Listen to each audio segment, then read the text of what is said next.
Good day, my friends and fellow Texans. As you know, we are altering our annual assembly meeting this year due to COVID concerns. And so we're bringing to you my state administrator report via video. We hope that you will enjoy the content that's herein, and hopefully if you have questions, you'll email me with those. First of all, I want to offer you a similar introduction that Paul gave to his friends in ministry in Philemon chapter 3, Philemon verses 3 through 7.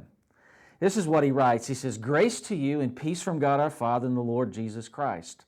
I always thank my God as I remember you in my prayers, because I heard about your faith in the Lord Jesus and your love for the saints." I love this next phrase. He says, "I pray that you may be active in sharing your faith, so that you will have a full understanding of every good thing we have in Christ. Your love has given me great joy and encouragement, because you," and here's the phrase I want us to catch, "because you have refreshed the hearts of the saints." Now, I realize this is an annual assembly report and it's not a Bible study, but just permit me a moment to pull out of this text an interesting and I hope meaningful word in the passage. In verse 7, Paul uses this Greek word, and the root of this Greek word is the word anapao, and it means refreshed. Now, if you look at the New Testament text, this word in its root form, anapao, is used 12 times. One of the more famous times that Jesus used this word was in Matthew chapter 11, verse 28. You'll recall that verse says, "Come unto me, all you who labor and are heavy laden, and I will give you rest." It's that word anapao. In the context in which this word is found, it most often means a physical sort of refreshing. However, when you dig deeper into the root word, what we also find is that behind this word is the concept of a spiritual refreshing. So when Paul was writing to Philemon, he was not only encouraging physical rest, but spiritual rest. When Jesus was preaching to the multitudes, he was not just talking to them about steal away and grab some time and rest your body, although that was part of it. He was talking about finding this sense of spiritual rest and encouragement. Now, I know during this COVID season that many of you have been working what seems to be endless hours. You're having to learn new skills. You're having to think differently to cope with the crisis that we're facing. I just want to speak to you today that this word anapao is for you. That Jesus says to you, "Come to me, all you who are weary and heavy laden, and I will give you rest." In fact, it's interesting in verse 20 of Philemon, go check it out, Paul asks Philemon to refresh his own heart. Now, you and I both know that ministry is tough. Ministry will wear you down and it'll wear you out. We both know that there are well-intentioned saints who can sometimes create discouragement and unrest. Satan can create doubt and unrest in your mind. And if you're like me, sometimes you feel like you're carrying the entire church on your back. So when you need rest, what are you supposed to do? Well, let's do what Jesus did. It's always a good idea to do what Jesus did. So what did he do? He slipped away into a garden, and there he prayed. He got onto a boat and he sailed to a place where there were not a lot of people so that he could get some rest and some sleep. And sleep, by the way, is spiritual. I love sleep. It's very spiritual. Do what Jesus did. Discover Jesus. Find this anapao, find this rest and refreshing in your own leadership journey. Not only will you be better, but you'll be better for your people. That's a word of encouragement today. So now let's get into some of the business for today. If anapao means to find rest, one of the things that we know is certain right now in our society is that society is at a place of unrest. For example, we've all been dealing with this global pandemic. And we've known people who have been sick. We've known people who have died from that. We've had a couple of folks in the Church of God in Texas who have passed away as a result of COVID. We're having to wear masks and all the things that are accompanying that. So there's this great sense of unrest physically in our society. There's also an economic unrest that we're facing. More people are in employment because of the pandemic and various businesses shutting down. Cindy and I were at Steinmart yesterday to do a little bit of clothes shopping, and we learned that they're going out of business. Unfortunately, it's not an uncommon scene anymore. We're finding that even the supply of goods sometimes is limited. My wife wanted to bake something, and you know how long it took me to find yeast so that she could bake something. We're dealing with this social moment when there's physical unrest, there's economic unrest. I don't even need to mention political unrest, do I? I mean, we're leading up in just a few weeks to our presidential election, and in my few years that I've been alive on earth, I don't know that I have seen a time when there's been so much unrest and difficulties, and frankly, folks, I've seen a lot of stuff on Facebook that's just unsavory for us to be engaged in, related to the president and those who are going to potentially run for president, and so there's a lot of unrest there. When you throw into the mix the fact that we're dealing with hurricanes in the southeast and we're dealing with forest fires in the northwest, there's just so much that's going on, and of course, we're dealing with something that's probably more than all of these things has been a more pervasive sense of unrest, and that's the racial unrest that we're experiencing in our country. Brothers and sisters, I just want to say to you that we need to be biblical, we need to be sensitive, we need to be caring about this issue that we're facing when it comes to unrest. The National Association of Evangelicals is an organization that's been around a long time, and there have been moments in their history when they have not been as good as they could be.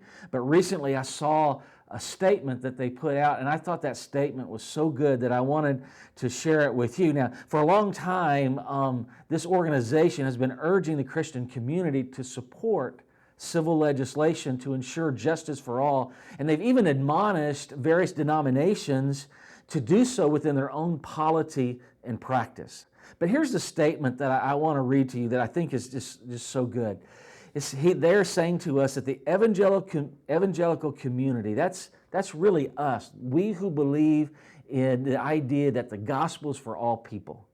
The evangelical community needs to do substantially more to address the insidious sin of racism.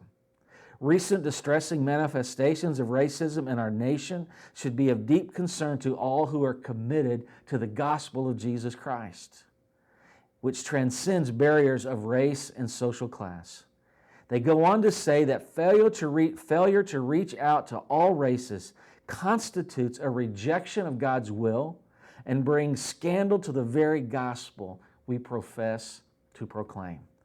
So brothers and sisters, I want you to know that here in Texas, we're trying to do our very best to ensure that racism and inequality does not exist in our assembly. We're not perfect. We're probably not all the way there, but we're working towards that. I want Texas to have a voice, whatever that voice may be, to ensure that there is equality and justice for all. And I think that we need to support nationally our leaders as they try to seek avenues of restoration and reconciliation and even restructuring so that our society is fair and just to all people. Now, we all know it's not going to happen overnight, but I pray that we could all join in the journey and stay true to the cause of Christ when it comes to relating to all peoples. I hope that word is well received in your heart. You know, the Bible does tell us, as I've already said, that Jesus gives us rest. We're living in a time of social unrest, but even in the midst of all that we've been facing as a country, I'm pleased to report that there are some really bright spots in our assembly here in Texas. Let me just highlight a few of these. There's many more, but let me just give you a few. First of all, I want you to know that I am so proud of and pleased with the work that so many of you are doing in your local communities.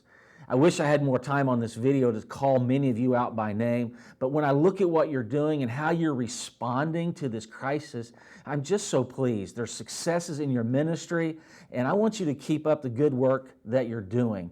In fact, I want to just say one thing here, that behind every difficult time or season in life, there's always a blessing that comes out of that. And I sometimes have joked with people about this, but I think it's really true.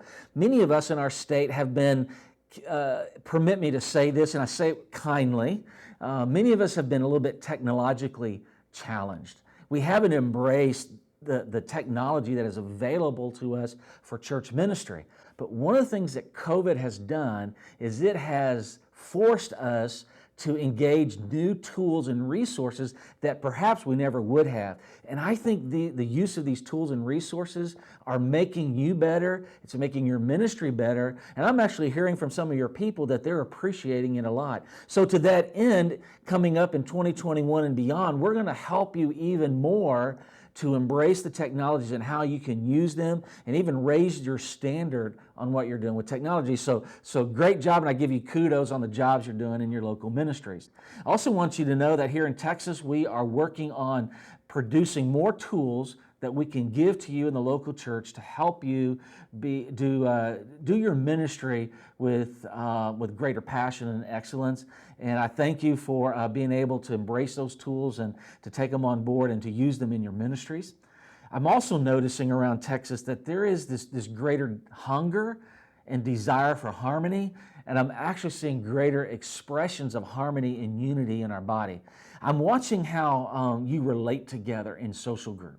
And I'm noticing that many of us are talking to people we've not talked to before. We're developing friendships with others. There's greater understanding and greater desire to learn and to know from each other. And so thank you for doing that. That's only strengthening our common cause here in Texas. I also want you to know that as far as the state goes, several things have been some bright spots for the ministries that we provide as well. One of those is something we call Thrive. Thrive is a program designed for lead pastor to help them lead, learn, and love together in kind of a small group setting. Over 50% of our lead pastors have engaged in this ministry that we call Thrive. We held our first retreat this past January actually, and it was very well received. We're going to bring that back sometime in 2021, and we hope that you'll decide to become a part of that. We also want you to know that our one-day leader training events have been very popular. To date, we've had over 200 unique lay leaders involved in the training, and we've had over 40 churches that have represented the training. Now, 40 churches represents about 60% of our congregations, and so we're really pleased that you've been able to be involved in that. Now, obviously, due to COVID, we're not able to do that this year, but we're going to offer some training online, and hopefully you'll sign up, register, and take advantage of that beginning on October 15th.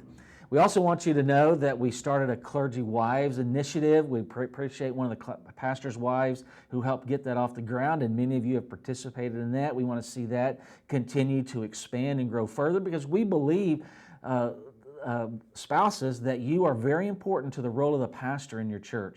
And so you provide encouragement and help and insight and strength, and so we want you to be strong and well-equipped as well.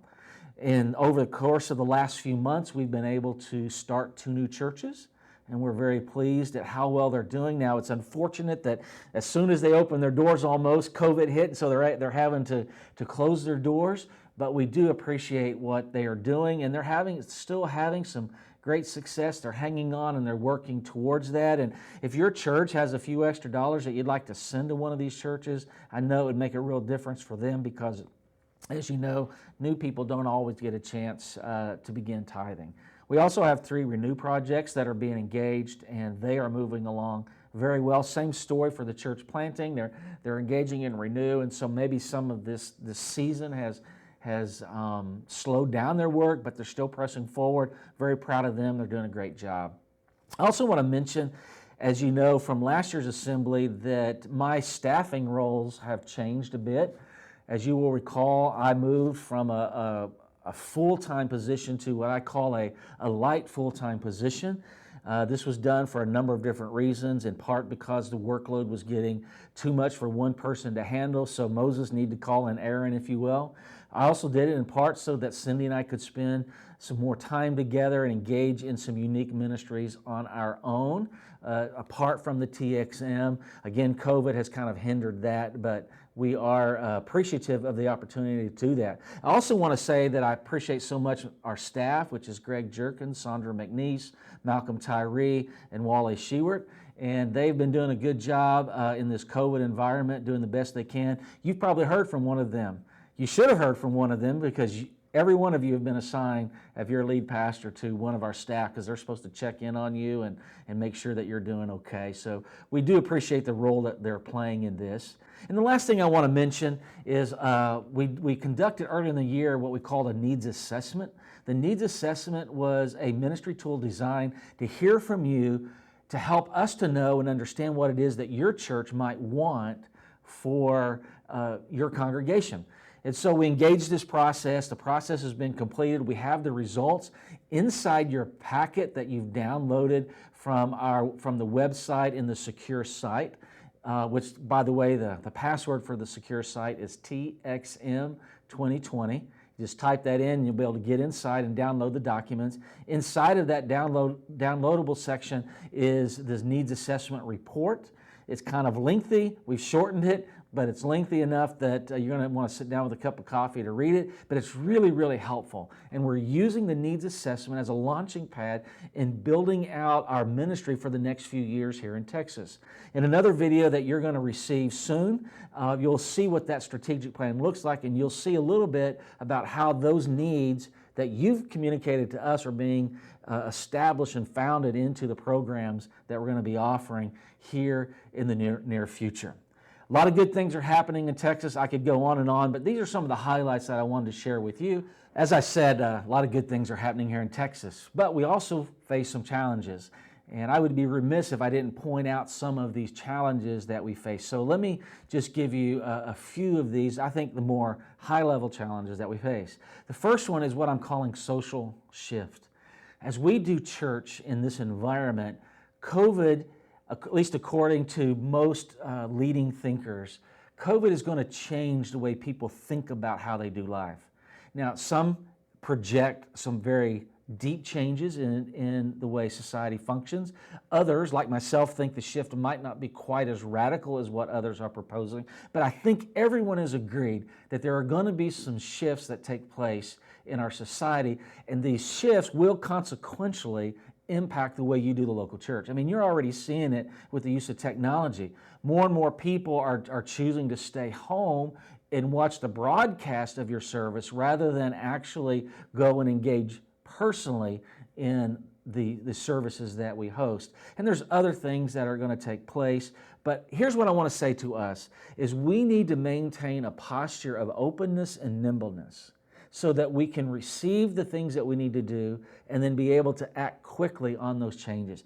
In fact, if we don't do that, the church is going to have some really hard times. Now, please know, this is not a unique situation to us. This has happened for the church throughout the centuries. I mean, I could recount to you a Christian history lesson on all the changes that the church has faced over the centuries. They adapted, they shifted, they adjusted, they became better, they became stronger, they became wiser. And if they did it, I know we can do it as well. So be prepared for the social shift that's taking place. We also have in Texas another situation that actually is a little bit concerning to me, and that's this. We have some leadership transition issues. Most of the pastors in Texas are not getting any younger. Let me say it this way. There's no pastor in Texas that's getting any younger, and that includes me. And some of our pastors are moving to that age where you really need to be thinking about, how do I transition my church from my pastoral leadership to someone else? There's a lot of different strategies for that, but I would encourage you to begin thinking about that now. In the Church of God movement, we have a shortage of competent, qualified leaders, and so finding those leaders to lead your church is a very difficult task. In fact, increasingly, churches are using outside headhunters to find staffing for their churches, and most of the new staffing that they're finding are not coming from the Church of God. Now that's great because we're a kingdom-minded church, but it also brings with it some other nuances that we need to be thinking about. So if you're in that position and you're saying to yourself, I can see the finish line for my ministry, if you can say that, could we have a conversation forthrightly so that we can begin to put a plan into place for a good transition for your leadership? So that's the second thing I want to say. The first one, social shift. The second one is a leadership transitional issue. The third one is what I'm just calling a financial remodeling. By that, what do I mean? The average American is giving less dollars to the church than they used to give. It's just true. Now, some of you have been in the church a long time and you're faithful. We appreciate that. In fact, your work, your giving is helping to make the church survive right now. We appreciate that. And what we also learn is that when new people become disciples of Jesus Christ, and as they grow, their heart for giving grows as well. But there's this gap between the time when we introduce them to Christ and the time to where they're really giving so it sustains the church. And so we need to be thinking about how we do finances in the local church. There are some practices and some guidance that we can help with that I think would ensure that your church can survive more adequately on the resources that you have. We also know that the number of churches it takes to support the number of persons it takes to support a pastor full-time has increased. At one point in our society, that number was 75. Now it's gone to 150. And so it's almost doubled for the average church, that if we don't increase our membership by twice, it's going to be hard to support a pastor full-time. So we want to be careful and take notice of that statistic. And again, if you need to talk about that further, let me know in my office. We'll be glad to help you. We also have a situation in Texas that is no surprise to anyone, but the number of congregations in Texas is decreasing. This is in part because as pastors get older, they've not developed a transition plan, and so the church doesn't have a way forward. Some of our churches are in places that are no longer sustainable for their congregation, and for a variety of reasons, we're losing churches. To me, that's why it's so important that we embrace the idea of multiplication. One avenue of multiplication is planting new churches. We want to do that. Another avenue of multiplication is doing revitalization in your church so that your church becomes stronger. And then another way of multiplication is starting new sites for a local congregation. And that's actually easier to do than what we might have thought in the past. And if any of those are of interest to you, we want to embrace that and come alongside of you and help you with that, because we need to increase the number of congregations so we can increase the reach of our ministries. One little example. How many McDonald's are there around the world?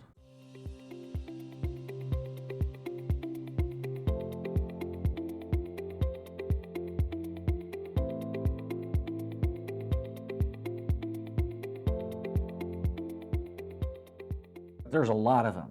The reason McDonald's is the number one food chain in the world, the largest food chain in the world, is because they continued to plant new locations in places all around the world where you would not even believe they existed. When Cindy and I were younger and we were doing a lot of traveling overseas, one of the things we liked to do was to go to a McDonald's in every country where we went. Not because we're such McDonald's lovers, but because we could gauge what was happening in other countries against a standard in the U.S. And it's just interesting. They grew because they expanded locations. We believe that we need to expand locations as well. And so that's one of the challenges that we need to continue to figure out here in Texas. Another challenge that we face is discipleship. I'm concerned that sometimes the level of discipleship that we engage in our local churches is very shallow and superficial. It's shallow and superficial to the point that I am not sure if the disciples that sometimes we're making have the strength to carry the church into the future. And so we are going to be, and you're going to hear more about this in another video, we're going to be talking a lot about how do we strengthen discipleship in the local church. It's a challenge. You've said it's a challenge through the needs assessment, and we're going to address that. And then the final challenge that we face, and again, this is a repeat, but I want to say it one more time, is we face the challenge of racial unity right now in our country. And I want to say something, and I hope that you receive it in the way that it's meant, because when we talk about this idea of racial unity, there's so much unrest even with the conversation. So hear this when I say this. Because someone doesn't use the same words as you, doesn't mean they don't share the same heart as you. Let me say that one more time. Just because someone doesn't use the same words on racial unity that you use doesn't mean they don't share the same heart on racial unity that you do. I'm saying that what we need to do is to listen more carefully to each other, not get locked into key words as being a measure of someone's commitment to justice and equality. I'm saying to you that you should be politically engaged, but you should be politically polite, and asking that you represent your views. That's part of being a citizen of the U.S., but as a citizen of the kingdom, do so in a way that is representing Jesus in the best way possible. So those are some of the challenges that we face here in Texas. And before I close out today, I just want to share with you a brief update. Every time I go to a church, people ask me, well, how is your wife doing? And so let me just give you kind of a quick update on how she's doing. She's doing really well. I often tease her if she didn't have me in her life, she'd be doing really, really well. I'm her greatest challenge, I think, sometimes. She wouldn't say that probably, but I'm just joking about that. But here's the deal. Physically, the doctors have her on a protocol that's really doing so well. And you may have heard me say this before, that I heard her doctor say that he was just amazed at how well she's doing. We're really glad that she is progressing forward. When she was first diagnosed with terminal illness, we had one doctor say she had 9 months, another doctor say she had 2 months. We're coming up on the 5 years, and so we're really grateful for that, and the doctors are encouraged. So thank you for praying. It's your prayers that matter. I thank God for allowing science to work on her behalf through MD Anderson, and I'm just so grateful that she's here with me. I look at her today, she's more beautiful today than she's ever been. And I know you feel the same way about your spouses as well. Well, brothers and sisters, it's been great to share these thoughts with you today. If you have questions, feel free to email me. I'm looking forward to seeing you again in person very, very soon. Don't know exactly when that'll be, but as soon as we can, let's sit together and have a cup of something. All right? Have a great day. God bless you, and find rest in your leadership journey.